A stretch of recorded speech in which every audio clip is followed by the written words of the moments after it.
అందరికి హరి ఓం. ఈరోజు మనం ఒక మంచి సంస్కృత గీతాన్ని నేర్చుకుందాం. ఈ సంస్కృత పాట చాలా ప్రసిద్ధమైనది. మనల్ని ఉత్సాహపరచడానికి, పాడుకోవడానికి, పిల్లలకు నేర్పించడానికి చాలా బాగుంటుంది. చాలా మంచి అర్థంతో ఉన్నటువంటి పాట ఇది. ఈరోజు ఈ పాట నేర్చుకుందాం. అలాగే సంక్షిప్తంగా అర్థం కూడా తెలుసుకుందాం. మనసా సతతం స్మరణీయం, వచసా సతతం వదనీయం, లోకహితం మమ కరణీయం, లోకహితం మమ కరణీయం. మనస్సు ద్వారా ఎప్పుడు ఒకటే స్మరించాలి. వచసా సతతం వదనీయం, మన వాక్కు ద్వారా ఒకటే మాట్లాడాలి. ఏంటది?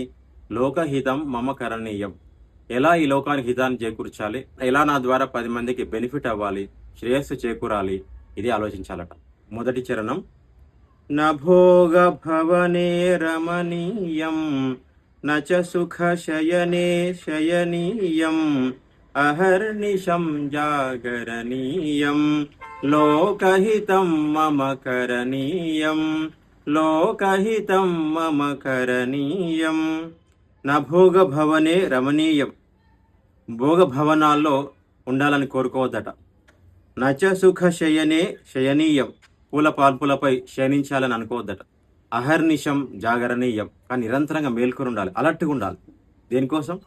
లోకహితం మమ కరణీయం, లోకహితం కోసం, 10 మంది శ్రేయస్సు కోసం నిరంతరం మెలకువతో, అలర్ట్గా, జాగరూకతతో ఉండాలట. రెండవ చరణం.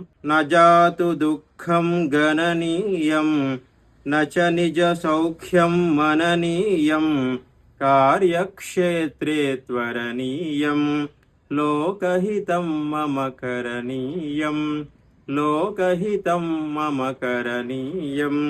ఎప్పుడు తనకు వస్తున్నటువంటి దుఃఖాల గురించి, కష్టాల గురించి ఆలోచించదు. నచ నిజ సౌఖ్యం మననీయం, తనకే వ్యక్తిగతంగా సుఖాలు కావాలని స్వార్థపూరితంగా ఆలోచించరాదు. దుఃఖాల గురించి కాకుండా, సుఖాల గురించి కాకుండా, మరి దేని గురించి ఆలోచించాలి? నా కర్తవ్యం ఏంటి, నా బాధ్యతలు ఏంటి అని ఆలోచించాలి. తద్వారా లోకహితం మమ కరణీయం, లోకహితం కోసం పాటుపడాలి. మూడవ చరణం.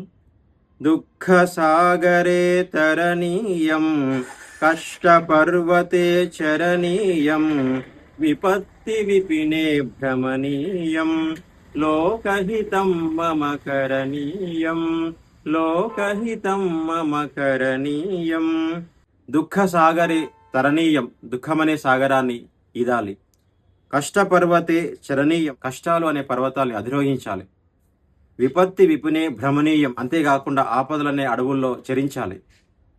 లోకహితం మమ కరణీయం, ఏమైనప్పటికీ కూడా లోకహితమే మన లక్ష్యంగా ముందుకు సాగాలి. నాలుగవ చరణం.